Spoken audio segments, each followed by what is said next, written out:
The nursery wing was already swallowed in smoke when Ivy heard the first scream. She had been carrying water buckets from the well, a chore nobody else wanted, when the sound cut through the evening air like a blade. It was not a cry of pain. It was worse. It was the sound of pure terror, coming from a place where terror should never live, the place where the pack kept its youngest and most helpless. She dropped the buckets. Water spread across the dirt path, soaking into her boots, but she did not stop to notice. Her feet were already moving before her mind had fully understood what was happening. Above the roofline of the eastern building, orange light flickered against the darkening sky, and thick black smoke curled upward in ugly plumes. Fire. The nursery was burning. Around her, the courtyard exploded into chaos. Warriors who had been training only moments earlier now stood frozen, staring up at the flames with wide eyes and open mouths. Some shouted orders that nobody followed. Others simply stood still, as if their training had never prepared them for something like this. Ivy had never understood why the strongest wolves in the pack, the ones who could tear through enemy lines without flinching, could be brought to a standstill by something as simple as fire. But she did not have time to wonder about it now. She ran toward the building, while everyone else ran away from it. Ivy was not a warrior. She was not even a full member of pack society in the way the others were. She had grown up on the edges of the territory, tolerated but never truly welcomed, the daughter of a woman who had died giving birth to her and a father nobody spoke of. She had spent her whole life being overlooked, stepped around, treated as though she were furniture rather than a person. She had learned to expect nothing from anyone. But she had also learned something else, something that mattered more in this moment than any lesson of survival or self-protection. She had learned that when someone needed help, you did not stand around waiting for someone braver to act first. The heat hit her like a wall the moment she reached the door. It pressed against her skin, dry and furious, stealing the breath from her lungs before she had even stepped inside. Smoke poured out through the open doorway in thick gray waves, stinging her eyes, until tears ran freely down her cheeks. Somewhere behind her, she heard someone shouting her name, telling her to stop, to wait for the warriors, to let someone else handle it. She did not stop. Inside, the corridor was a nightmare of orange light and rolling smoke. The wooden beams above her groaned under the weight of the fire eating through them. Ivy pulled the collar of her shirt up over her nose and mouth, though it did little to keep the smoke from burning her throat. She pressed forward, one hand trailing along the wall to keep her sense of direction in the blinding haze. She knew this building. She had spent countless hours here, helping the caretakers when nobody else volunteered, rocking fussing infants to sleep while their mothers rested, humming quiet songs to children who could not yet speak. She knew that the youngest pup in the entire pack, the son of the Alpha King himself, slept in the innermost room, the one meant to be the safest, the one now closest to where the flames seemed to be spreading fastest. Her heart pounded against her ribs as she pushed deeper into the burning building. She could hear the crackle and hiss of the fire consuming everything around her, could feel sparks landing against her arms and stinging like angry insects. She kept moving. When she finally reached the nursery door, she found it partially blocked by a fallen beam, flames licking hungrily along its length. She threw her shoulder against the gap, ignoring the way the heat scorched her skin, and forced her way through into the room beyond. The crib in the corner was still untouched by fire, though smoke had filled the room so thickly that Ivy could barely see it. Inside, a small pup lay whimpering, too young to shift, too small to save himself, his tiny body trembling with fear he could not understand. Ivy scooped him into her arms without hesitation, wrapping him tightly against her chest, shielding his face from the smoke with the fabric of her sleeve. He felt so small, so impossibly fragile. She had held infants before, but never one whose safety meant so much to so many. She did not think about that now. She only thought about getting him out. The path back through the corridor had grown worse in the few moments she had been inside. The ceiling above her sagged dangerously, and a section of the wall nearest the door had begun to collapse inward, spilling burning debris across the floor. She pressed the pup closer against her body, turning so that her own back would take the worst of any falling wreckage, and pushed forward through the wall of heat and smoke. Something struck her shoulder as she passed beneath the sagging ceiling, hard enough to make her stumble, hard enough that she felt skin tear beneath her sleeve. She did not stop moving. She could not stop moving. Every second she remained inside was another second closer to the moment when the whole structure might come down on top of them both. She burst through the front doorway into the cool night air, coughing violently, her lungs screaming for relief. The pup in her arms let out a thin, frightened cry, and the sound was the sweetest thing she had ever heard, because it meant he was still breathing. The courtyard had grown even more crowded in the time she had been inside. Warriors who had finally found their courage were now organizing lines to fight the blaze, passing buckets and barking commands. But all of that faded into the background the moment people saw what Ivy carried in her arms. A woman screamed, though whether in relief or shock, Ivy could not tell. Someone rushed forward to take the pup from her, but Ivy's grip had locked tight, her body refusing to let go, even as her legs finally gave out beneath her. She sank to her knees in the dirt, still holding the small trembling body against her chest, distantly aware that the skin on her shoulder, and along one arm, burned with a pain sharper than anything she had ever felt. It was only then, kneeling in the dirt with smoke still rising behind her, that she looked up and saw him. The Alpha King stood at the edge of the crowd, having just arrived, his expression frozen somewhere between disbelief and dawning horror. He was tall, broad-shouldered, carrying himself with the kind of quiet authority that made every wolf around him instinctively lower their gaze. Ivy had seen him from a distance many times before, always surrounded by advisors, always untouchable, always cold. She had never once imagined she would be kneeling before him like this, covered in soot and blood, holding his son against her chest. For a long moment, nobody moved. The fire continued to roar behind them, but in that small space between Ivy and the king, the world seemed to have gone completely silent. Then he crossed the distance between them in 3 long strides and dropped to his knees in front of her, his hands reaching out with a gentleness that seemed almost impossible for a man of his size and reputation. He lifted the pup carefully from her arms, checking him with frantic, searching hands, and when the small boy let out another weak cry, something in the king's rigid posture seemed to crack open.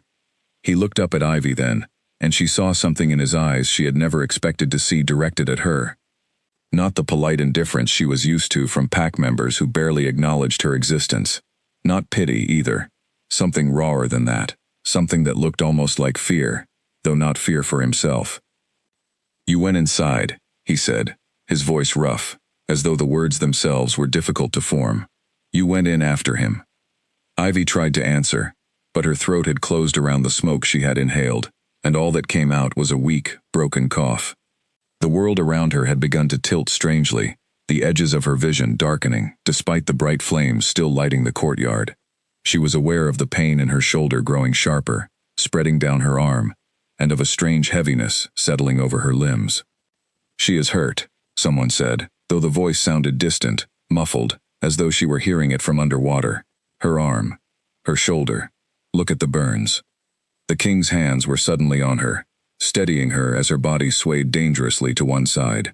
She wanted to tell him she was fine, that it did not matter, that the only thing that mattered was that the pup was safe, but the words would not come.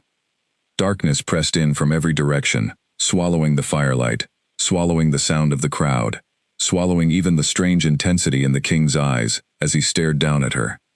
The last thing she felt before the darkness took her completely was the sensation of being lifted, carried against a broad chest, held with a careful strength that seemed entirely at odds with everything she had ever heard about the cold and distant Alpha King. Then there was nothing at all. Somewhere beyond the edge of her consciousness, voices rose and fell around her, though she could not grasp the meaning of the words. She felt herself moving, carried through what must have been hallways, though everything blurred together into vague impressions of light and shadow. Pain pulsed through her shoulder and arm in steady waves, but it seemed distant now, as though it belonged to someone else, someone she was only loosely connected to. At some point, she thought she heard a woman's voice, sharp with urgency, calling for supplies, for herbs, for clean water. She thought she felt hands pressing something cool against her burned skin, and she thought she heard someone say her name, though she could not be certain whose voice it was. She thought, though she could never be entirely sure afterward whether it had been real or only a dream born from fever and smoke, that she felt a hand close gently around hers, holding on as though afraid to let go. She did not know how long the darkness lasted. Time meant nothing in that space between waking and sleeping, between life and whatever lay beyond it. She only knew that somewhere in the depths of that darkness, she felt something shift, something change, though she could not have said what. When she finally began to drift back toward consciousness, the first thing she became aware of was warmth, gentle and steady, nothing like the violent heat of the fire that had nearly claimed her life. The second thing she noticed was the low murmur of voices nearby, speaking quietly, carefully, as though trying not to disturb her. She was still too weak, too deeply pulled under by exhaustion and pain, to open her eyes or make sense of where she was. But somewhere in the haze of her returning awareness, she registered one clear thought, sharp and certain despite everything else being confused and uncertain around it. She had run into the flames to save a child who was not hers to save, because it was the right thing to do, because nobody else had moved, because some part of her had known that if she did not act, no one else would. She had not done it for recognition. She had not done it hoping for anything in return. She had simply done what needed to be done, the way she always had, quietly, without expecting the world to notice. But this time, someone had noticed. This time, the most powerful man in the entire territory had knelt in the dirt before her, had looked at her with something raw and unguarded in his eyes, had carried her himself, rather than leaving her to be carried by someone else. Ivy did not yet know what that would mean for her. She did not know that her quiet, overlooked life was about to change in ways she could never have imagined. She only knew, as she slipped back into the healing darkness of sleep, that something had shifted the moment she stepped into those flames. And somewhere in the waking world beyond her closed eyes, the Alpha King sat beside her bed, refusing every request to leave, watching over the woman who had saved his son, with an intensity that unsettled everyone who witnessed it, including himself. The healer's chamber smelled of crushed herbs and burning candle wax, a strange contrast to the memory of smoke that still clung to everyone who had been near the fire. Gabriel sat in a wooden chair beside the narrow bed, his elbows resting on his knees, his eyes fixed on the still form of the woman, lying beneath a thin blanket. He had not moved in hours. Around him, the healers worked in careful, practiced silence, changing the dressings on Ivy's burned shoulder, checking her breathing, murmuring quietly to one another about fever and infection and the slow business of healing. Gabriel watched every movement they made, with an intensity that seemed to unnerve even the most experienced among them. "My lord," said Edmund, his most trusted advisor, standing near the doorway with his hands folded behind his back. "The council has gathered. They are waiting for you to address the pack. People are frightened. They need to hear from their king." "Let them wait," Gabriel said, without turning his head. Edmund hesitated, clearly unaccustomed to such a blunt dismissal from a man who had built his entire reputation on discipline and duty. "My lord, your son is safe. He is with the nursemaids now, resting comfortably. There is no reason for you to remain here." Gabriel's jaw tightened. "There is every reason." He did not explain further, and Edmund, wisely, did not press him. The older wolf simply bowed his head and withdrew from the room, leaving Gabriel alone, with his thoughts and the quiet, steady breathing of the woman who had saved his son. He kept replaying the moment in his mind, over and over, unable to stop himself. The sight of her kneeling in the dirt, covered in soot, her arm burned raw, still clutching Milo against her chest, as though her own life meant nothing compared to his safety. He had seen countless warriors show courage on the battlefield, had commanded soldiers who charged into danger without hesitation, because it was their duty, their training, their purpose. This had been different. Ivy owed the pack nothing. She had spent her entire life on its margins, unseen, unwanted, tolerated at best. And yet when everyone else had frozen in fear, she had run toward the flames without a moment's pause. He did not understand it. And the not understanding gnawed at him, almost as much as the fear had, that terrible cold fear that had gripped his chest the moment he saw the nursery wing, engulfed in fire, the fear that he might lose his son, the only piece of his late mate that remained in the world. Gabriel had built walls around himself in the years since his mate's death, walls that had made him seem cold and distant to nearly everyone in the pack. It was easier that way, easier to rule without the constant ache of vulnerability, easier to make hard decisions without emotion clouding his judgment.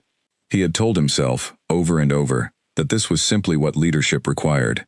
But watching Ivy's chest rise and fall beneath the thin blanket, watching the careful way the healers tended her wounds. He felt something crack open inside him that he had not expected and did not know how to close again. "Her fever has not broken," said Nora, the head healer, as she pressed a damp cloth against Ivy's forehead. "The burns are healing well enough, but the smoke she breathed in was thick. Her lungs need time to recover." "How much time?" Nora glanced at him, a flicker of something unreadable crossing her weathered face. "Days, at least, perhaps longer. She is strong, my lord. Whatever else people may say about her, she is strong. But strength does not make the body heal faster than nature allows." Gabriel nodded slowly, though the answer did little to ease the tightness in his chest. He thought of the years he had barely noticed Ivy's existence. One face among many, in a pack of hundreds. Easily overlooked, easily forgotten. He had known, vaguely, that she lived on the outer edges of pack society, that she had no family to speak for her, that she took on tasks nobody else wanted. He had never once considered what kind of person she truly was. Now he could not stop thinking about it. Outside the healer's chamber, word of what had happened had already spread through the entire territory. Warriors whispered about the woman who had run into the burning nursery, when trained fighters had frozen in fear. Mothers spoke of her with tears in their eyes, grateful beyond words that the young heir had been saved. Even the pack elders, notoriously slow to offer praise to anyone outside the traditional hierarchy, murmured that what she had done deserved recognition. But there were other voices too, quieter, more troubled. Someone had started the fire. It had not been an accident.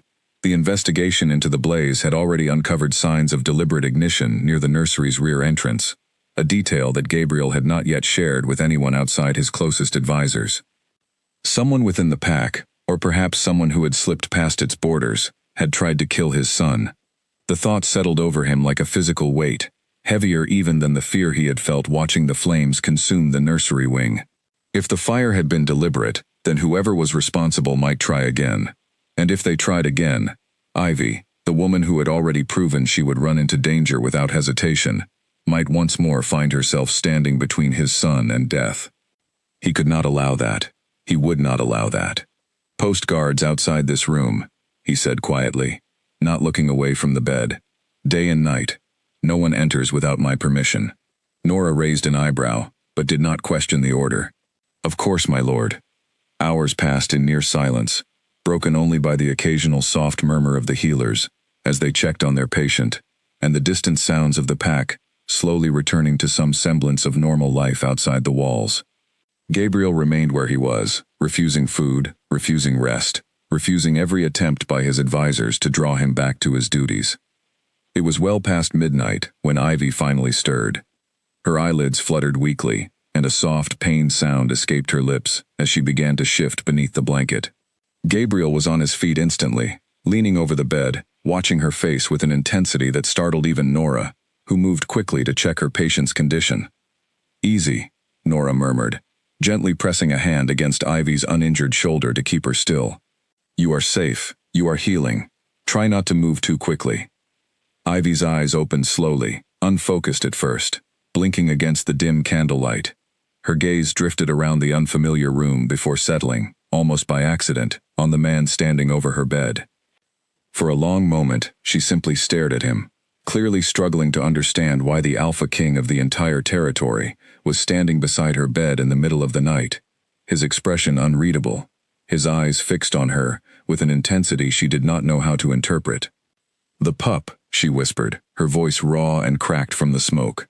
"Is he safe? Milo, is he—" "He is safe," Gabriel said quickly, his voice softer than she had ever heard it described by anyone who spoke of the cold and distant king. "Because of you. He is safe because of you." Relief washed visibly across her face, and some of the tension in her body seemed to ease, even as exhaustion pulled at her eyes once more. "Good," she murmured. "That is good." She did not ask about herself. She did not ask about her injuries, or how long she had been unconscious, or what the future might hold now that she had inserted herself so dramatically into the affairs of the royal family. She simply closed her eyes again, satisfied, as though the safety of a child who was not hers was the only thing that truly mattered to her. Gabriel watched her drift back into healing sleep, and something inside him settled into a quiet, unshakable certainty. Whatever debt existed between them, Whatever gratitude the pack owed her for her courage, he intended to make sure she survived to see it repaid. He would not allow her sacrifice to be forgotten, dismissed, or overlooked, the way she herself had been overlooked for so many years. He did not yet understand why the thought of losing her stirred something so deep and unfamiliar within him. He only knew, with absolute certainty, that he was not going to let her die. Not now. Not ever, if he had any say in the matter. 3 days passed before Ivy could sit up without the room spinning around her. 3 days of drifting in and out of sleep, of Nora's careful hands changing her bandages, of the strange, persistent awareness that someone was almost always sitting near her bed, watching over her with quiet, unwavering attention. She did not always know who it was. Sometimes it was Nora, checking her fever. Sometimes it was a young healer's assistant named Grace, who hummed softly while she worked and seemed endlessly cheerful despite the grim circumstances. But more often than she expected, more often than made any sense to her, it was the king himself. Gabriel rarely spoke much during those visits. He would simply sit in the chair beside her bed, sometimes reading reports brought to him by his advisors, sometimes simply staring at nothing, lost in thoughts Ivy could not begin to guess at. But he was there, again and again, in a way that confused her more each time she noticed it. She had spent her whole life being invisible to men like him, powerful wolves, who ruled over the pack, rarely so much as glanced in her direction, let alone sat beside her sickbed for hours at a time. She did not understand why this was different, and the confusion left her feeling strangely unsettled, as though the world had shifted slightly out of alignment, and she had not yet adjusted to the new angle of things.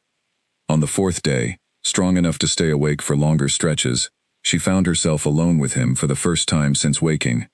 Nora had stepped out to prepare more herbs, and the guards outside the door had been changed only minutes before, leaving the room quiet except for the crackle of the small fire in the hearth, a fire far gentler and more controlled than the one that had nearly taken her life. "You do not have to stay here," Ivy said quietly, breaking the silence that had stretched between them. "I am sure you have important matters to attend to. The pack needs its king." Gabriel looked up from the papers in his lap, studying her for a long moment before answering. "The pack can survive a few days without my constant attention. You nearly died saving my son. The least I can do is make sure you recover." "I did what anyone would have done." "No," he said, his voice firm, almost sharp. "You did not. Dozens of warriors stood outside that building and did nothing. You were the only one who moved." Ivy looked away, uncomfortable with the intensity in his gaze, uncomfortable with praise she had never learned how to accept gracefully. "I could not just stand there, not when a child needed help." "Why?" he asked, leaning forward slightly. "You owe this pack nothing. From what I understand, this pack has given you very little in return for everything you have quietly done for it over the years. Why risk your life for people who barely acknowledge your existence?" The question hung in the air between them, heavier than he perhaps realized. Ivy was quiet for a long moment, her fingers picking absently at the edge of the blanket covering her lap. "My mother died bringing me into this world," she finally said, her voice soft. "I never knew my father. I grew up being raised by whichever family had room to spare, passed from one household to another, never quite belonging anywhere. People were kind enough, in their own way, but I always knew I was a burden they tolerated, rather than a person they wanted." Gabriel said nothing, but his expression had softened, and he did not interrupt. "When I was young," Ivy continued, "there was a woman named Ruth who took me in for a while. She was not kind, not exactly, but she was fair. She taught me that the only thing that truly matters in this life is what you do for others, because what others do for you is never guaranteed. She used to say that kindness given freely was the only kind worth anything at all." She paused, swallowing hard. "She died when I was 12. Sickness," the healers said. "After that, I learned to stop expecting anyone to care whether I lived or died. So I decided that if no one else would care, I would simply try to make sure I never had to regret standing by while someone suffered, if there was something I could do to help." Gabriel's jaw tightened, something dark and troubled moving behind his eyes. "That is not the philosophy of someone who expects to be cared for in return." "I never expected it," Ivy said simply. "That is not why I do it." "I know," he said quietly. "That is precisely why it matters so much." Something in his voice made her look up, and for a moment their eyes met and held, something unspoken passing between them that neither of them fully understood. Ivy felt heat rise in her cheeks, unrelated entirely to her lingering fever, and she looked away first, unable to hold his gaze any longer. The silence that followed was not uncomfortable exactly, but it was charged with something new, something neither of them had words for yet. It was Edmund who eventually broke the moment, appearing in the doorway with an expression that immediately told Gabriel something was wrong. "My lord," he said carefully, glancing briefly at Ivy, before returning his attention to the king. "May I speak with you privately?" Gabriel rose from his chair, though he hesitated before leaving, glancing back at Ivy with something almost like reluctance. "I will return shortly." Once the door had closed behind him, Ivy let out a slow breath, trying to steady the strange fluttering sensation in her chest that had nothing to do with her injuries. She did not know what to make of the way the king had looked at her, the way his voice had softened when she spoke of her past, the way he seemed genuinely troubled by the loneliness she had described so matter-of-factly. Outside in the corridor, Edmund's expression was grim as he spoke in a low voice, careful not to be overheard. "The investigators finished examining the nursery ruins this morning, my lord. They found accelerant near the rear entrance, deliberately placed. This was no accident." Gabriel's hands curled into fists at his sides. "Do we know who?" "Not yet," Edmund admitted. "But whoever did this had knowledge of the nursery's layout, and knew precisely when the guards would be at their thinnest. This was planned carefully. Someone within our own walls may have provided that information." The words settled over Gabriel like a stone dropping into still water, sending ripples of cold fury through him. Someone close to the pack, perhaps someone he trusted, had helped orchestrate an attack meant to kill his son. "Increase security around the pup," he said, his voice low and dangerous, "and around Ivy as well. Whoever did this may realize their plan failed because of her. If they are willing to burn down a nursery to reach my son, they may be willing to silence the woman who stopped them." Edmund nodded gravely. "I will see to it immediately." Gabriel stood in the corridor for a long moment after his advisor departed, staring at the closed door behind which Ivy rested, still recovering from wounds she had earned protecting a child that was not hers. The thought of losing her now, after everything she had already survived, filled him with a cold determination that surprised him with its intensity. He had spent years building walls around his heart, convincing himself that distance was strength, that emotion was a weakness he could not afford as a ruler responsible for hundreds of lives. But something about the quiet courage of the woman resting behind that door had begun cracking those walls apart, piece by piece, in a way he had neither expected nor asked for. He was not yet ready to name what he felt. But he knew, with absolute certainty, that he would do whatever it took to keep her safe, whatever the cost, whatever the pack's ancient traditions might say about a king's duties and a king's heart. The attempt came on the 7th night, when the pack believed the worst danger had already passed. Ivy had grown strong enough by then to sit up on her own, to eat solid food without assistance, to walk short distances across the room with Nora's steady hand guiding her elbow. The burns along her shoulder had begun to heal into thin, pale scars, tender but no longer raw with pain. She had even begun to hope, quietly, that she might soon be allowed to return to whatever passed for her ordinary life, before the fire had changed everything. She woke sometime past midnight, to the soft, careful sound of the door easing open.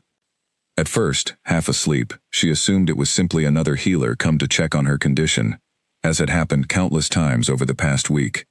But something about the quality of the silence that followed felt wrong.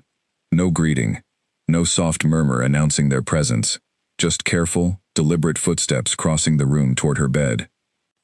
Ivy's instincts, honed by years of living on the edges of pack society, where danger could come from unexpected places, screamed at her to move. She rolled sideways off the bed, just as something sharp sliced through the space where her throat had been only a heartbeat earlier, embedding itself in the pillow with a dull thud. She hit the floor hard, pain flaring through her still healing shoulder, but she scrambled backward, putting distance between herself and the dark shape looming over the bed. Her eyes had not yet adjusted to the darkness, and she could make out little more than a hooded silhouette, tall and broad, moving with the controlled precision of someone trained to kill.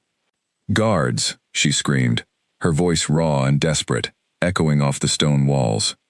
The figure lunged toward her, and Ivy threw herself sideways, knocking over a small table as she scrambled toward the door. Pain screamed through her injured shoulder as she braced herself against the wall, but adrenaline dulled the worst of it, her body moving on instinct alone. The door burst open before the attacker could reach her again, and 2 guards flooded into the room, their eyes flashing gold as their instincts shifted toward their wolf forms. The hooded figure spun, realizing escape was now the only option, and lunged toward the window instead of pressing the attack. One of the guards caught him by the edge of his cloak, but the fabric tore free, and the attacker vanished through the window into the darkness beyond before anyone could stop him.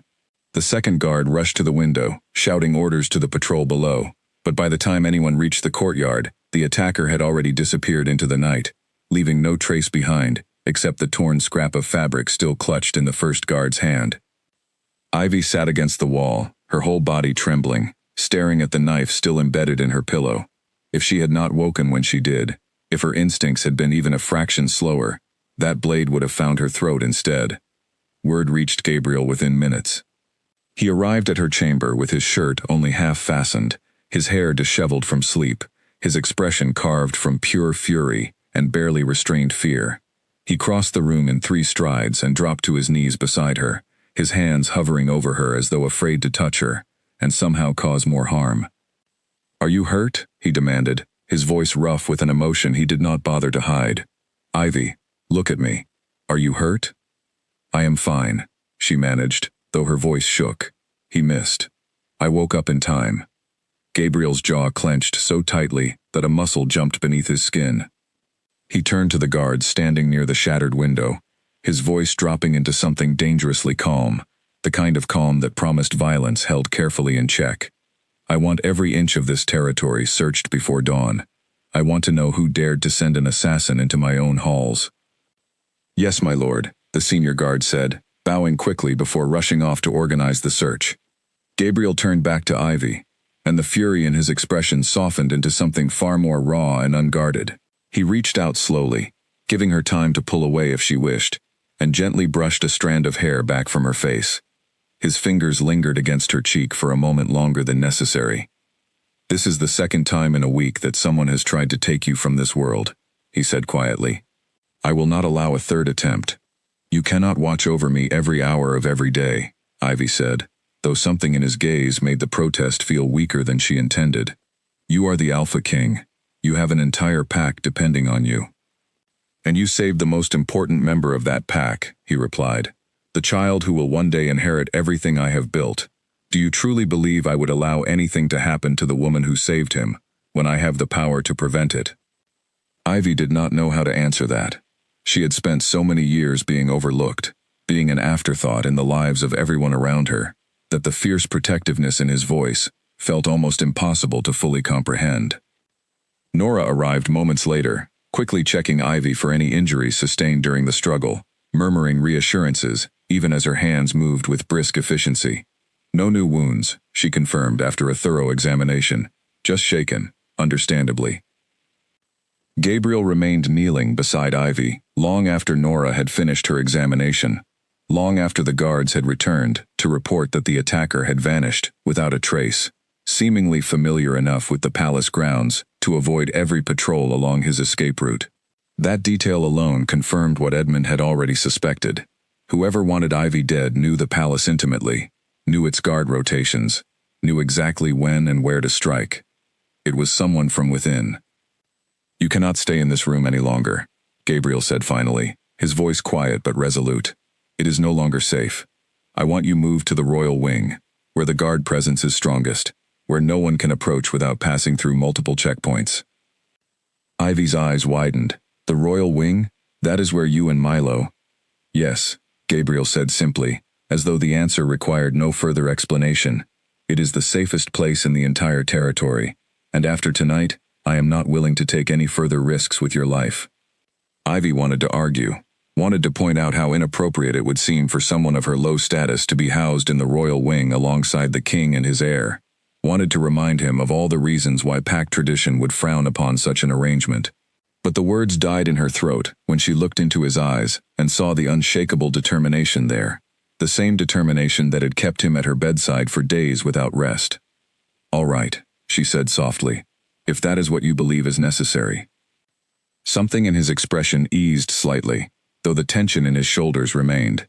He rose to his feet and offered her his hand, steady and warm, waiting patiently while she gathered the strength to stand on her own trembling legs. As they walked together through the quiet, torch-lit corridors toward the royal wing, Ivy could not shake the feeling that everything about her life had shifted onto an entirely new path, one she had never asked for, and could not yet fully understand. Somewhere out in the darkness, someone wanted her dead, someone willing to strike twice within a single week. But beside her walked a king who had made it unmistakably clear that he intended to stand between her and every danger that came for her, no matter what tradition demanded, no matter what the cost might ultimately be. For the first time in her life, Ivy did not feel invisible. She felt seen, and she felt, despite the danger still lurking somewhere in the shadows, genuinely, undeniably protected. The council chamber had not seen such a heated gathering in years. Gabriel stood at the head of the long stone table, his expression carved from calm authority, even as tension crackled through the air around him. The pack elders sat along both sides of the table, their faces ranging from cautious support to open disapproval, while Edmund stood quietly near the doorway, ready to assist, should the discussion turn contentious. "My lord," said an elder named Cornelius, his voice carrying the weight of decades spent enforcing pack tradition. "We understand your gratitude toward this young woman. What she did for your son was undeniably brave.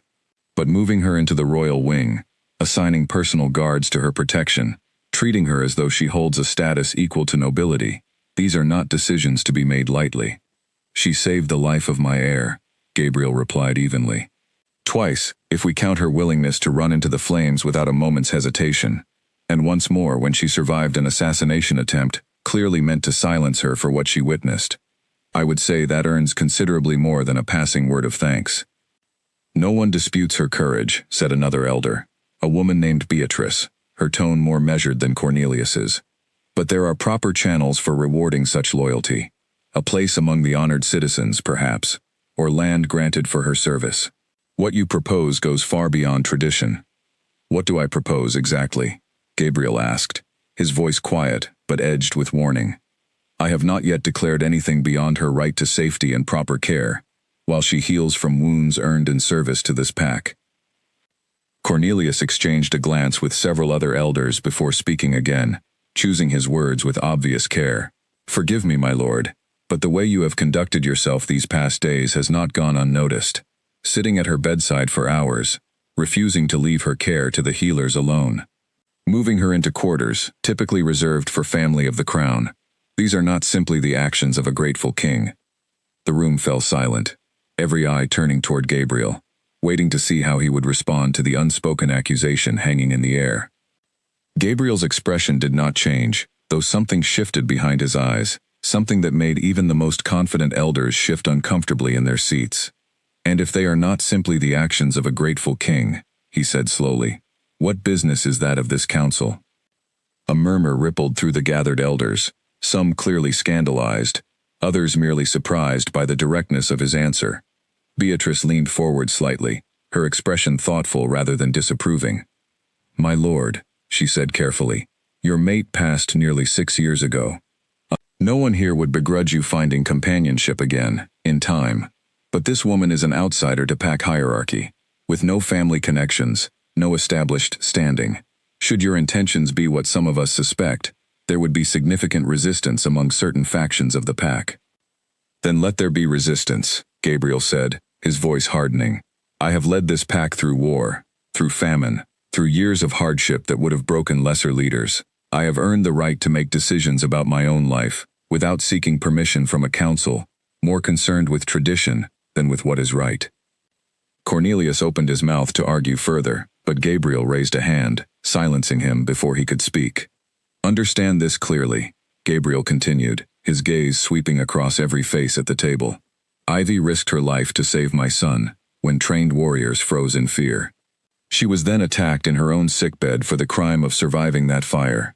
I have ordered increased protection around her, and I intend to see that protection maintained for as long as necessary.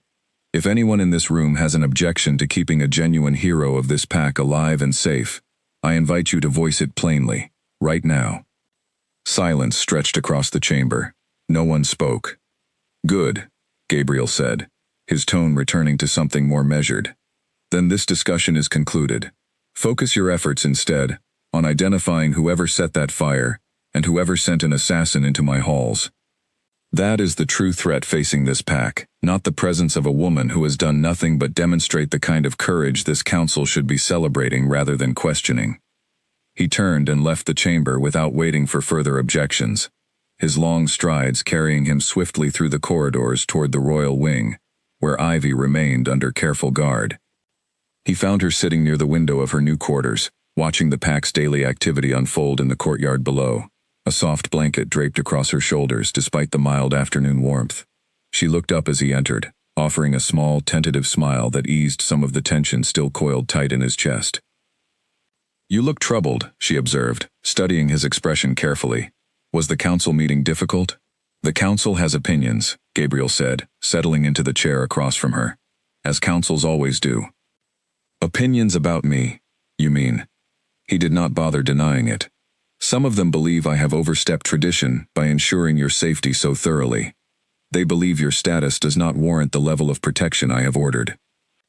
Ivy's expression flickered with something like resignation, an old, familiar weariness that Gabriel recognized instantly, the look of someone accustomed to being told they did not matter enough to warrant real concern. "They are not entirely wrong. I am no one important. Perhaps it would be simpler if I returned to my own quarters once I am fully healed. I do not wish to cause conflict within your council." "You are wrong," Gabriel said firmly, leaning forward. "You are not no one. You proved at the moment you ran into that fire, and you have continued proving it every day since, simply by surviving the danger that has followed you because of it." "Gabriel," she said softly, using his given name for the first time since she had woken from her injuries, the informality startling them both into a brief, charged silence. "I do not know what you want from me. I do not understand what any of this means." He studied her for a long moment, weighing his words carefully before he spoke again. "Neither do I. Entirely. I only know that the thought of losing you, after everything you have already survived, is not something I am willing to accept. Whatever that means, whatever the council thinks about it, I intend to find out." Ivy's breath caught slightly, and color rose in her cheeks, though she did not look away this time. Something passed between them in that moment, something neither of them fully understood yet, but something undeniably real. Outside the window, the pack continued its ordinary business, unaware of the quiet, transformative conversation unfolding in the royal wing above them. But within the walls of that room, something had shifted permanently, a foundation being laid for a future neither Ivy nor Gabriel could have predicted only weeks earlier. Later that evening, as Ivy prepared to rest, Nora arrived with fresh bandages and a knowing look that made Ivy's cheeks warm all over again. "The whole pack is talking about it, you know," Nora said, gently unwrapping the dressing on Ivy's healing shoulder. "The king refusing to leave your side, moving you into the royal wing. People are beginning to wonder if there is more between the two of you than simple gratitude." "There is nothing between us," Ivy said quickly, though the words felt hollow, even as she spoke them. Nora simply smiled, unconvinced. "Whatever you say, dear, but I have served this pack for many years, and I have never once seen our king behave the way he has behaved these past days. Not even during his years with his late mate, may her memory be honored. Whatever this is, it is not nothing." Ivy said nothing further, staring out at the darkening sky beyond her window, her thoughts a tangled mess of confusion, fear, and something warmer that she was not yet ready to name. Somewhere out in the shadows of the territory, whoever had set that fire and sent that assassin remained free, watching, waiting for another opportunity to finish what they had started. But for the first time in longer than she could remember, Ivy did not feel entirely alone in facing that danger. She had a protector now, a powerful one, and whatever the council thought about tradition, whatever whispers spread through the pack about the strange bond forming between their king and the overlooked young woman who had saved his son, Gabriel had made his position unmistakably clear. He was not going to let her die, not to the fire that had already tried to claim her, not to the assassin still hiding somewhere in the shadows, not to anything at all, if he had any power to prevent it. And somewhere deep inside her heart, Ivy realized she wanted very much to believe him. 2 weeks after the fire, Ivy finally felt strong enough to walk through the palace gardens without needing to stop and catch her breath every few minutes. The morning air was crisp and clean, carrying none of the smoke and ash that had haunted her memories since the night of the attack, and for the first time in what felt like ages, she allowed herself to simply enjoy the quiet beauty of her surroundings. She was not entirely alone. A small, energetic shadow trailed behind her, giggling as he chased a butterfly through the flower beds with the boundless enthusiasm only a very young pup could possess. Milo had taken to following Ivy everywhere, the moment he was old enough to toddle after her on his own 2 feet, a development that had surprised absolutely everyone in the royal household except, perhaps, Gabriel. The pup seemed to sense, in whatever way very young children sense such things, that this quiet woman had once carried him through fire and smoke to keep him safe, and he had attached himself to her with fierce, uncomplicated devotion. "Careful," Ivy called softly, as Milo stumbled over a garden stone, catching himself before he fell. "Slow down, little one, the butterfly is not going anywhere." Milo giggled and continued his pursuit regardless, his small legs pumping determinedly across the grass. Ivy smiled, watching him with a warmth that had grown steadily over the past weeks, a fondness she had not expected to develop so quickly for a child who was not her own. "He adores you," came a familiar voice from behind her, and Ivy turned to find Gabriel approaching along the garden path, having apparently slipped away from his morning duties to check on them both. "I do not believe I have ever seen him take to anyone so completely, not even his own nursemaids." "He is a sweet child," Ivy replied, watching as Milo abandoned the butterfly chase in favor of examining a beetle crawling across a nearby stone with intense, focused curiosity. "It is easy to adore him in return." Gabriel came to stand beside her, close enough that she could feel the warmth radiating from him despite the cool morning air. They watched Milo together, in comfortable silence for a long moment, the easy domesticity of the scene settling something restless in both of them. "Edmund brought news this morning," Gabriel said eventually, his tone shifting into something more serious. "The investigators found a torn piece of fabric caught on the window frame the night of the attempt on your life. It matches a specific weave used only in guard uniforms issued to the palace's inner security detail." Ivy's stomach tightened. "One of your own guards?" "Possibly," Gabriel said grimly. "Or someone with access to those uniforms, which narrows the list of suspects considerably, but does not eliminate the possibility of betrayal from within our closest ranks. Edmund is quietly investigating every guard who was off duty that night, cross-referencing their movements, looking for anyone whose account does not align with witness testimony." "That must be a difficult thing to consider," Ivy said quietly. "Wondering if someone you trust, someone who has sworn loyalty to you, might be responsible for trying to harm your son, and now trying to harm me." Gabriel's expression darkened. "It is not the first time loyalty within these walls has proven false. 6 years ago, when my mate died, the circumstances surrounding her death were never fully explained to my satisfaction. I have always suspected there was more to that tragedy than a simple accident, though I was never able to prove anything conclusively." Ivy turned to look at him properly, surprised by this admission. He rarely spoke of his late mate, and the pain still visible in his expression, despite the years that had passed, told her exactly how deep that old wound still ran. "I am sorry," she said softly. "I did not mean to bring up something so painful." "You did not bring it up," Gabriel said, shaking his head slightly. "The fire did that, the moment it revealed there are still people within this pack willing to harm children, and the innocent to achieve whatever ends they seek. I cannot help but wonder if the same forces responsible for what happened to Alara are responsible for what nearly happened to Milo, and to you." Alara, the name of his late mate, spoken aloud for the first time in Ivy's presence, hung heavy in the morning air between them. "What was she like?" Ivy asked gently, sensing that perhaps he needed the chance to speak of her, even briefly. Gabriel was quiet for a moment, watching Milo continue his happy exploration of the garden. Kind, gentle, in a way that made her seem soft to those who did not know her well, though she possessed a strength few people ever recognized, until they saw her defend something she believed in. She loved this pack deeply, wanted nothing more than to see it thrive and grow stronger. Milo has her eyes. "He is fortunate to carry that piece of her with him," Ivy said softly. "He is," Gabriel agreed. Though he will never truly know her, beyond the stories others tell him as he grows older. He paused, watching Milo abandon the beetle, in favor of running unsteadily toward a small stone fountain at the garden's center. I never imagined, after losing her, that I would find myself caring deeply for anyone again.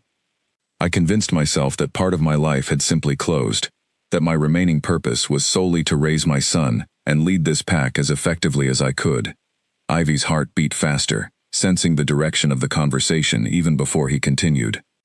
And then a woman ran into a burning building to save my son, when everyone else stood frozen, Gabriel continued, turning to look at her directly, his expression open in a way she had rarely seen from him. And somehow, in the weeks since, I have found parts of myself I believed were gone forever, slowly coming back to life. Ivy's throat tightened with an emotion she could not quite name, something caught between joy and fear and disbelief that any of this could truly be happening to her, a woman who had spent her entire life being overlooked and unwanted. Gabriel, she began, uncertain what she meant to say, but he shook his head gently, stopping her before she could continue. You do not need to say anything, he said softly. I only wanted you to understand what your courage has meant to me, beyond simple gratitude for saving my son's life. I am not asking anything of you that you are not ready to give. Before Ivy could respond, a delighted shriek from Milo drew both their attention back to the fountain, where the pup had somehow managed to soak himself thoroughly, while attempting to catch the water spouting from its center. Gabriel laughed, a warm, genuine sound that transformed his usually serious expression into something younger, lighter, and hurried forward to rescue his son from further mischief. Ivy watched them together, father and son, and felt something warm and hopeful bloom in her chest, despite the danger still lurking somewhere within the pack's own ranks. For years, she had believed herself destined to remain invisible, unwanted, forever standing on the outside looking in, at lives that would never include her. But somehow, through fire and fear and unexpected courage, she had found herself standing at the very center of a family she had never dared to imagine belonging to. Whatever threats still remained hidden in the shadows, whatever traitor still walked freely among the pack's trusted ranks, Ivy found herself determined, more than ever, to see this new and unexpected life through to whatever future awaited them. She was no longer simply surviving. For the first time in longer than she could remember, she was beginning, cautiously and hopefully, to truly live. The weeks that followed brought a quiet, steady rhythm to Ivy's days that she had never known before, one built around small, meaningful moments, rather than the constant uncertainty that had defined so much of her life. Mornings in the garden with Milo.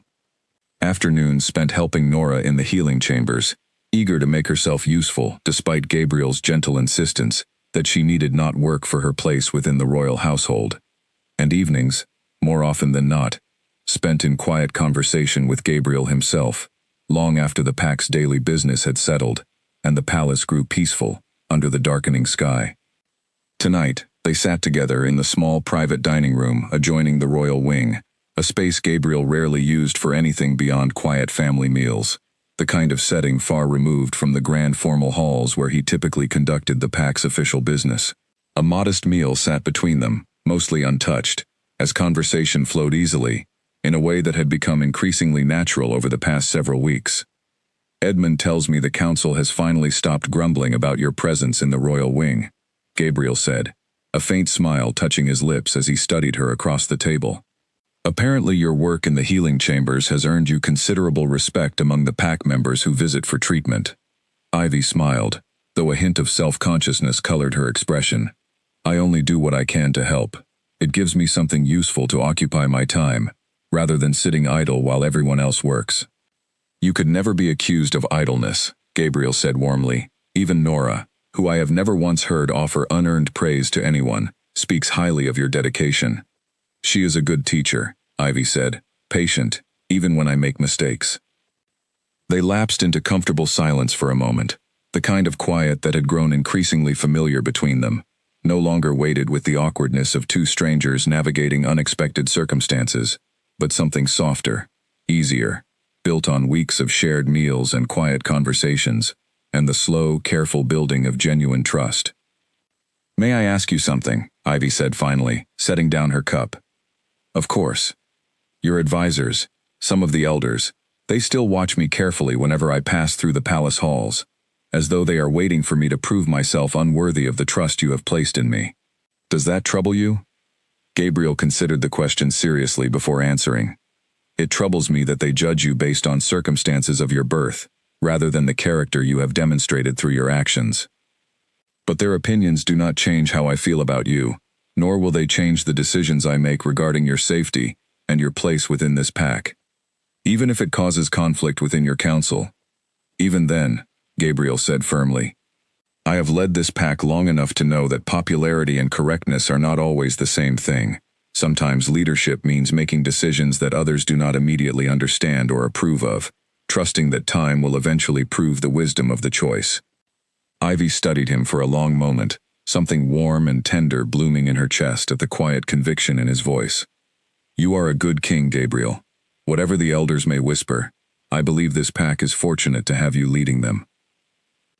Something shifted in his expression, a vulnerability rarely visible beneath his usual composed authority. He reached across the table, his hand covering hers gently, warmth spreading through the simple contact in a way that made her breath catch. And this pack is fortunate to have you as well, he said quietly. Though I confess my feelings toward you have grown considerably beyond simple gratitude these past weeks. Ivy's heart pounded rapidly in her chest, and she found herself unable to look away from the sincerity in his eyes. Gabriel, she whispered, I do not know what to do with feelings like these. I have never had anyone care for me the way you seem to, and I am afraid of what it might mean, for both of us, given everything that surrounds our positions. I am not asking you to have all the answers tonight, Gabriel said softly, his thumb tracing gentle circles across the back of her hand.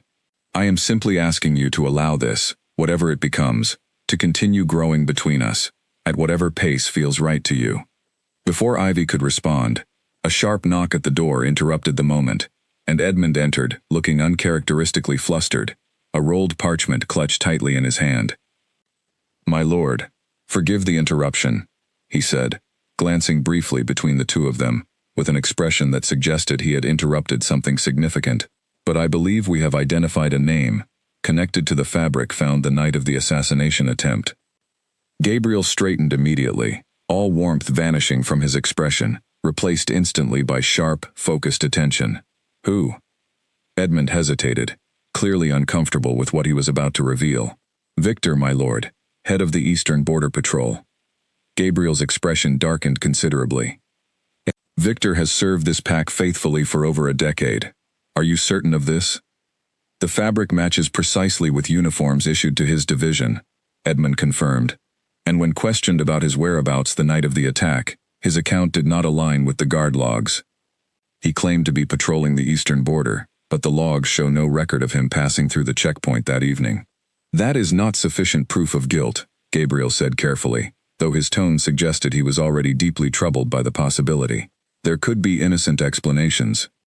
There could be, Edmund agreed, which is why I have not yet taken any action beyond quiet observation.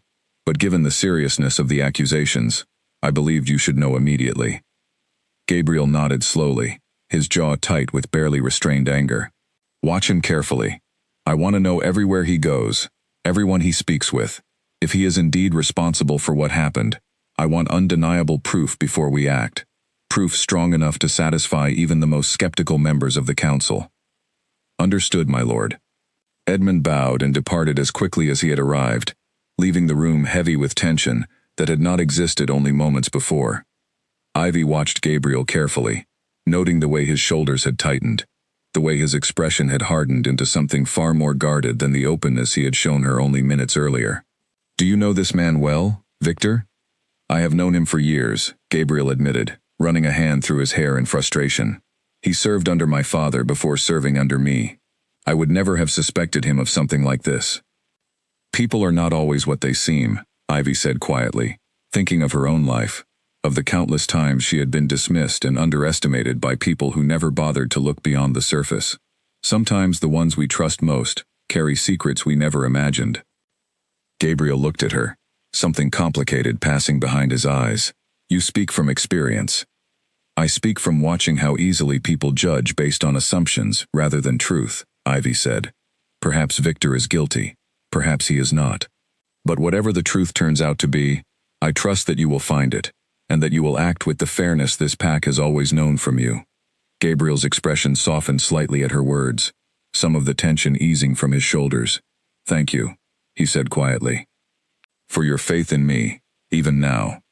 They finished their meal in quieter conversation after that, though the weight of Edmund's revelation lingered between them, a reminder that despite the warmth growing steadily between Ivy and Gabriel, real danger still existed somewhere within the pack's own trusted ranks. Later that night, long after Ivy had retired to her chambers, Gabriel remained awake in his study, staring at reports Edmund had compiled regarding Victor's recent activities. Something about the pattern troubled him deeply: a series of unexplained absences, unusual meetings with unfamiliar wolves near the territory's eastern border, details that painted an increasingly concerning picture.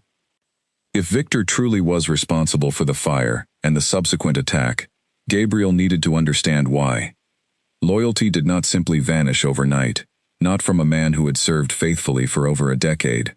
Something must have changed, some pressure, or temptation, strong enough to turn trusted loyalty into betrayal. And if Victor had turned against the pack once, Gabriel feared, he would not hesitate to strike again, especially against the woman, who had already thwarted his plans twice, and now stood increasingly close to the heart of the royal family she had so unexpectedly become part of. Whatever answers awaited them, Gabriel resolved to uncover them swiftly, before the shadows still lurking within his own pack found another opportunity to strike at everything, and everyone, he had come to hold precious. The evidence against Victor grew stronger with each passing day, though Gabriel insisted on patience, unwilling to act against a man who had once served his father faithfully, without absolute certainty of guilt. Edmund's quiet surveillance revealed increasingly troubling details: secret meetings near the border with wolves from a neighboring territory, long known for its hostility toward Gabriel's pack, coded messages intercepted by loyal guards, unexplained gold appearing in Victor's private quarters. The picture that slowly emerged painted a grim portrait of betrayal. Victor had apparently been approached months earlier by representatives of the Ashford pack, a rival territory that had long coveted the resources and strategic position of Gabriel's lands. They had offered him wealth and power beyond anything he could achieve through honest service, in exchange for weakening Gabriel's pack from within, starting with the elimination of his only heir. If Milo had died in that fire, Edmund explained grimly, during a private meeting in Gabriel's study, Ivy present, at Gabriel's insistence, given how directly the danger concerned her, the pack would have fallen into chaos over succession. Without a clear heir, rival factions within our own ranks would have fought for control, weakening us, precisely when the Ashford pack intended to strike across our borders. And when the plan failed, Gabriel said, his voice tight with restrained anger, when Ivy pulled Milo from the flames before the fire could claim him, Victor panicked and tried to eliminate the one witness who might eventually expose what had truly happened that night. Precisely, Edmund confirmed, though we still lack absolute proof connecting him directly to the assassination attempt in Ivy's chambers. The fabric evidence is strong, but not conclusive enough to satisfy the full council. Ivy sat quietly through the discussion, her hands folded tightly in her lap, trying to process the magnitude of the danger that had surrounded her these past weeks, without her fully understanding its scope. An entire rival pack, conspiring to destroy Gabriel's family and destabilize his rule, and she had unknowingly placed herself directly in the path of that conspiracy, the moment she ran into the burning nursery. "What happens now?" she asked quietly. "Now we need proof strong enough to act decisively," Gabriel said. "Evidence that will satisfy the council and justify whatever action becomes necessary against Victor and against the Ashford pack's interference in our territory."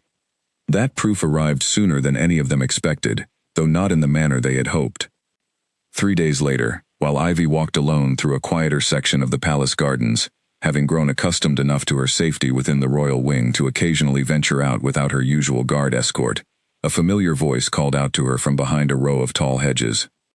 "Ivy, a moment of your time, if you would be so kind." She turned, startled to find Victor himself standing nearby, his expression carefully neutral, though something in his posture set her instincts on edge immediately. She had encountered him only briefly in passing during her weeks within the royal wing, never with any particular reason for concern. But everything Edmund had uncovered about him rushed back into her mind now, sharp and urgent. "Victor," she said carefully, taking a small step backward, positioning herself closer to the garden path that led back toward the palace's main entrance. "I did not realize you were within the royal wing today. I have business with several of the guards stationed here," he said smoothly, though his eyes tracked her movement with a predatory attention that confirmed every suspicion Edmund's investigation had raised. "But I confess, I have been hoping for an opportunity to speak with you privately for some time now." "About what?" Ivy asked, her heart beginning to pound rapidly, despite her efforts to maintain a calm exterior. Victor's expression shifted, the careful neutrality falling away to reveal something colder, more calculating beneath the surface. "About the fact that you have caused me considerably more trouble than I anticipated when this entire plan began. I confess I did not expect a woman of your low standing to interfere so thoroughly with carefully laid arrangements." Ivy's blood ran cold, all pretense of misunderstanding vanishing instantly. He was admitting it, openly, confident enough in whatever plan he had prepared that he no longer felt the need to maintain deception.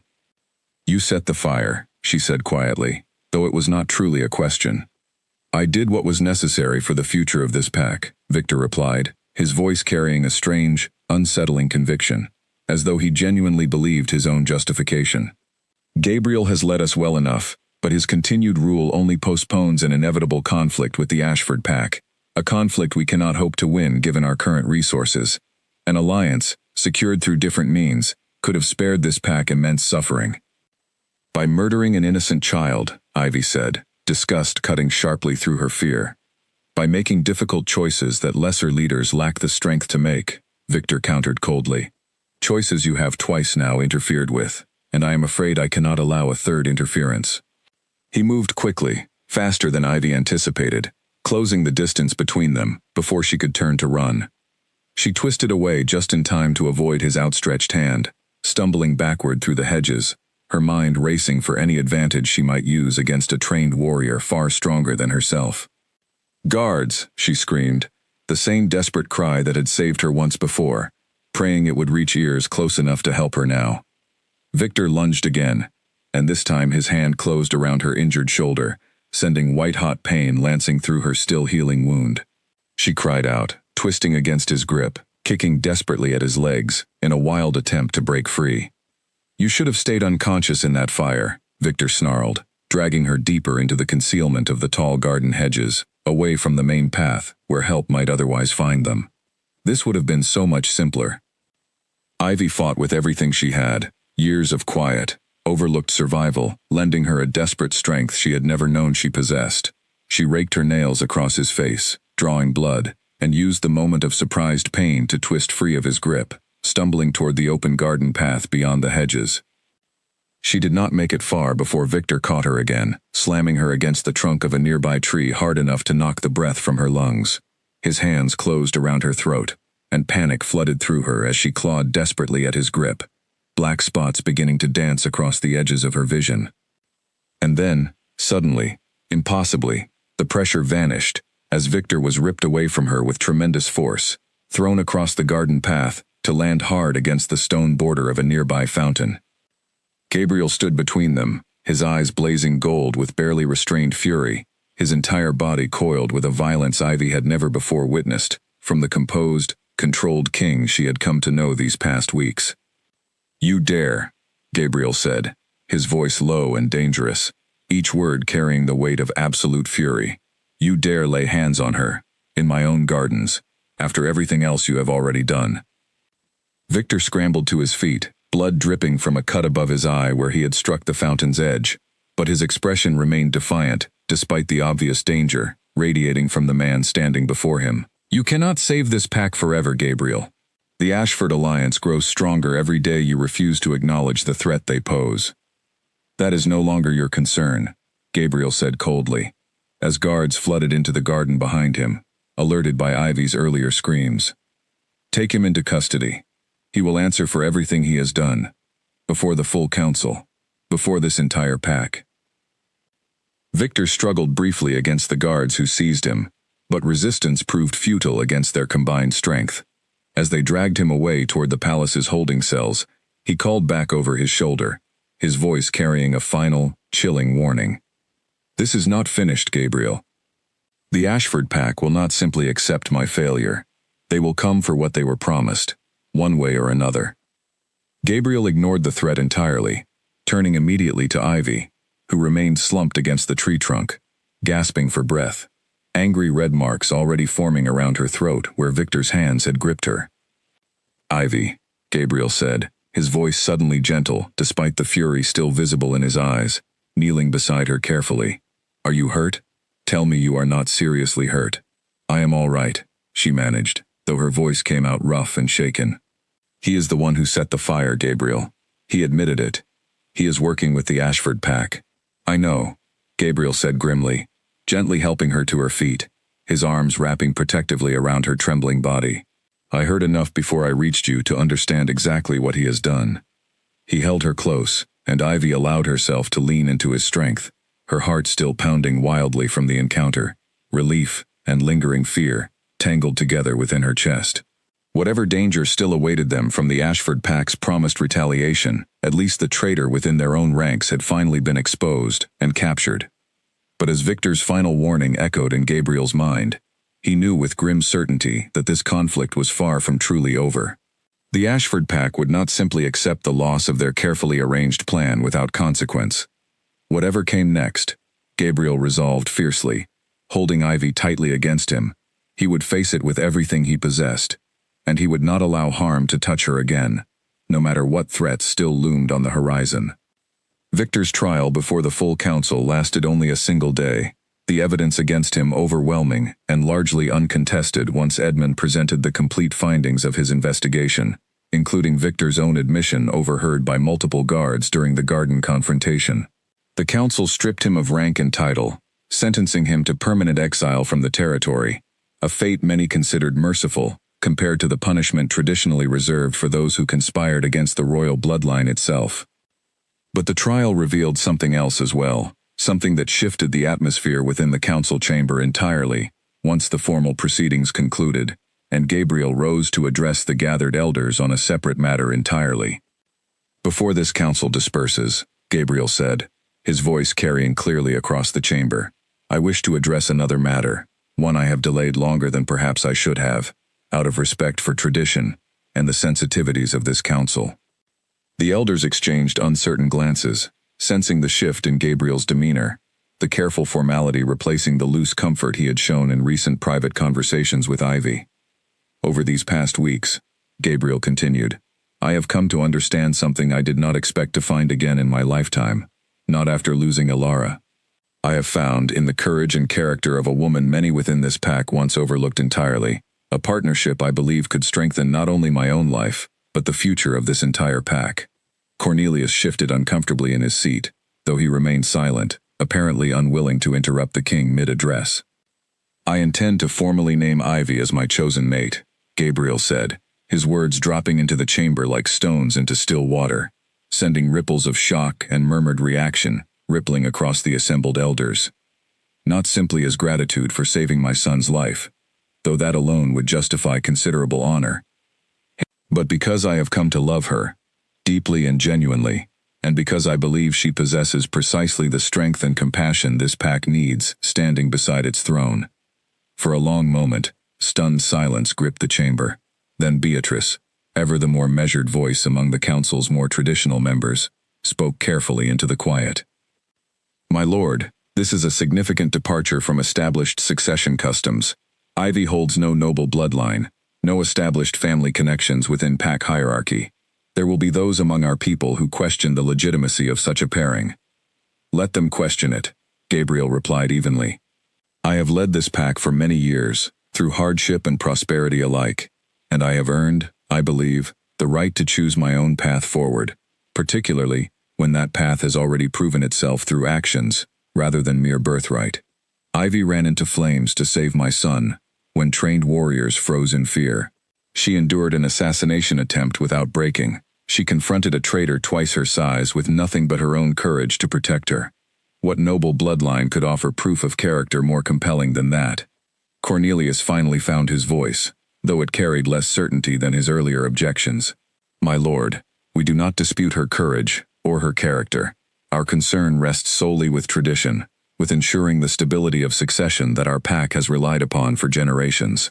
Tradition exists to serve this pack's well-being, Gabriel said firmly, not to imprison it within rigid customs that no longer serve any genuine purpose.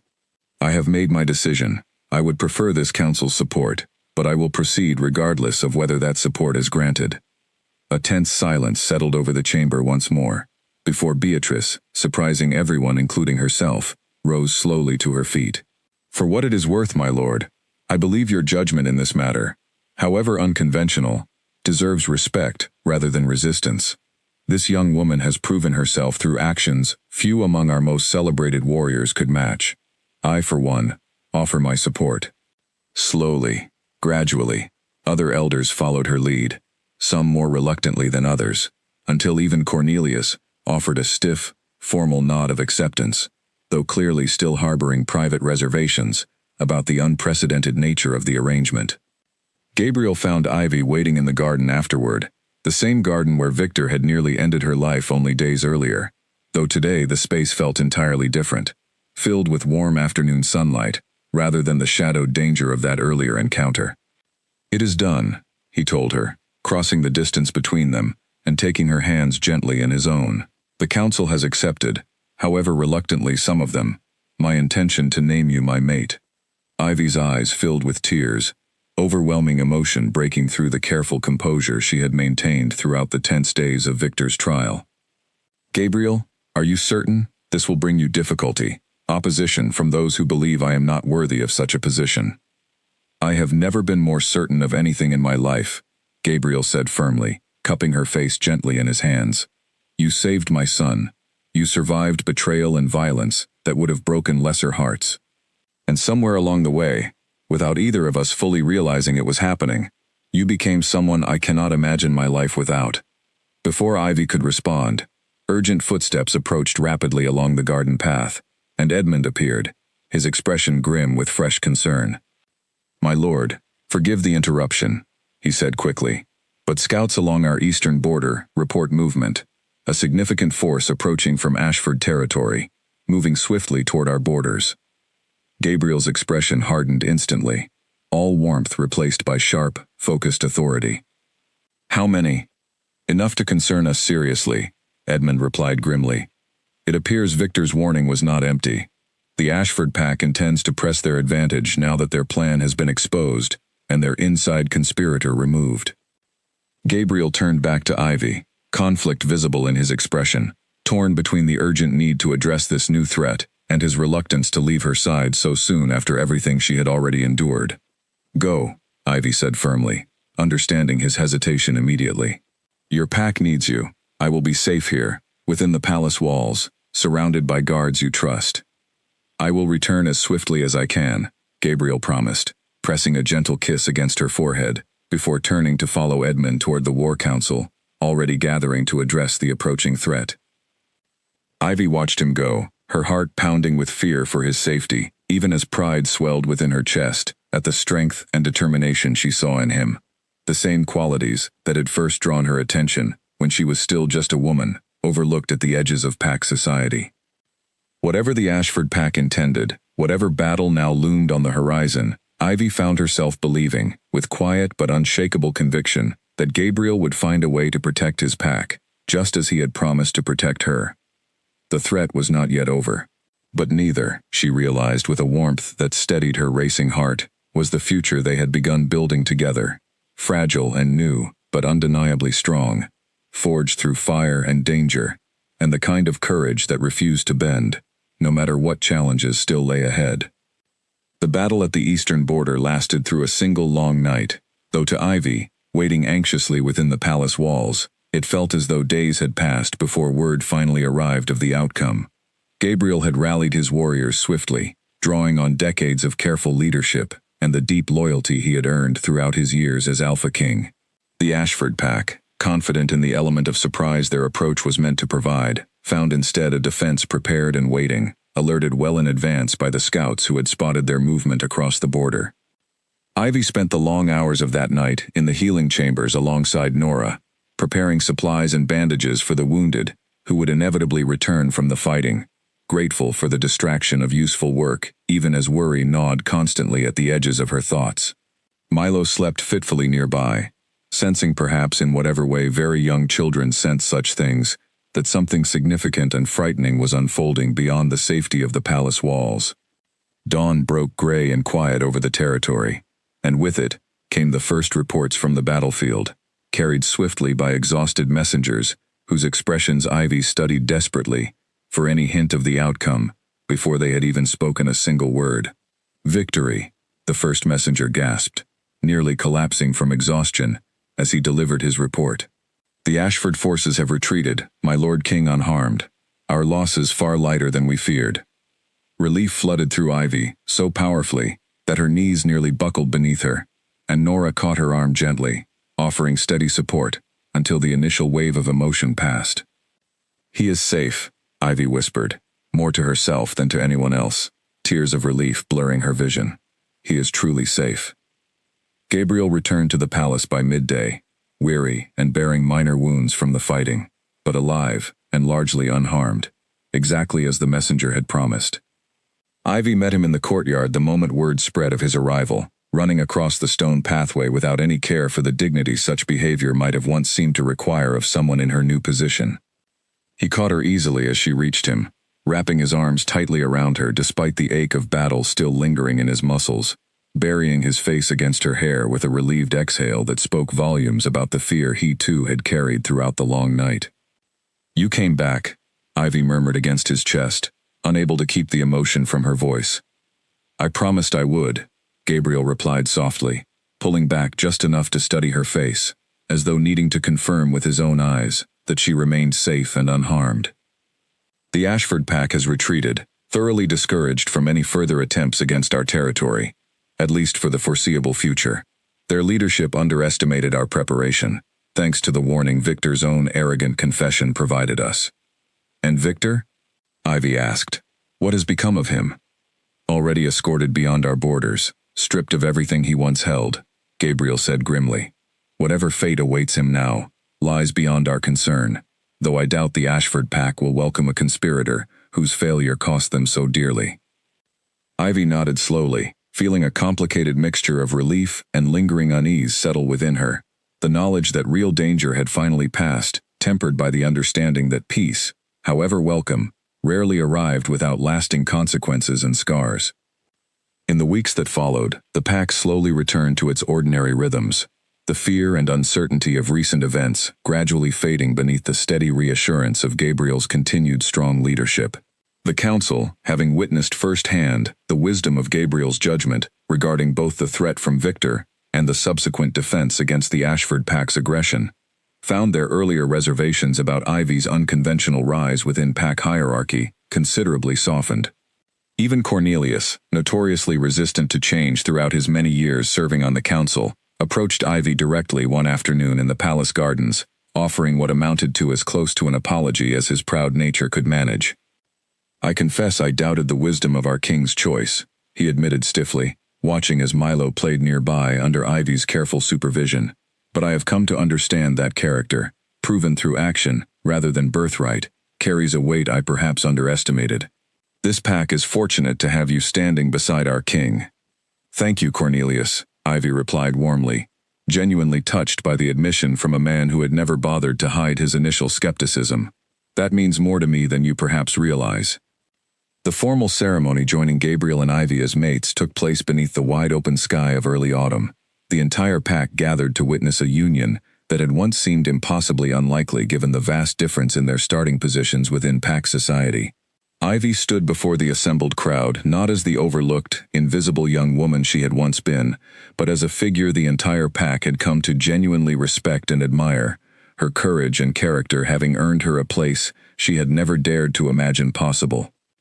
Milo stood proudly between them during the ceremony, having insisted, with the stubborn determination only a very young child could muster, that he play an important role in the proceedings.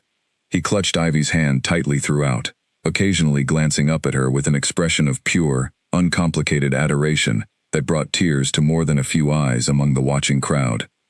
As the ceremony concluded and the pack erupted into celebration, Gabriel drew Ivy close, his expression filled with a warmth and contentment that stood in sharp contrast to the guarded, distant king so many pack members had known throughout the years following Alara's death.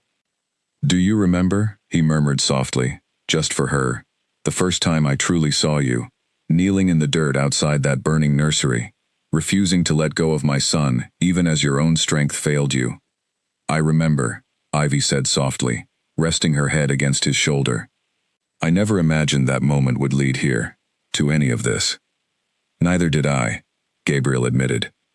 "But I have come to believe that sometimes the most important moments in our lives arrive precisely when we least expect them, revealing truths about ourselves and about others that we might never have discovered otherwise." Ivy smiled, watching Milo dance happily among the celebrating pack members nearby, his laughter carrying clearly across the courtyard, a sound of pure, uncomplicated joy that seemed to embody everything their unlikely family had fought so hard to protect and preserve. She thought of the woman she had been before that fire, quiet and overlooked, accustomed to expecting nothing from a world that had given her so little reason to hope for anything more. She thought of the courage that had driven her into those flames, not for recognition or reward, but simply because it had been the right thing to do, because she could not stand by while a child suffered when she possessed the ability to help. That single act of selfless courage had changed everything, not only for herself, but for an entire pack, exposing hidden betrayal, forging an unexpected bond with a grieving king, and ultimately building a family neither of them had believed themselves capable of finding again. As the celebration continued around them, warm and joyful beneath the golden autumn sky, Ivy felt a deep, settled peace she had never known before, the quiet certainty of finally, truly belonging somewhere, to someone, in a way that no longer felt fragile or uncertain, but solid and enduring, built through fire and hardship into something strong enough to last a lifetime. Gabriel had promised, in the earliest days following the fire, that he would not let her die, that he would protect her against every danger that came for her.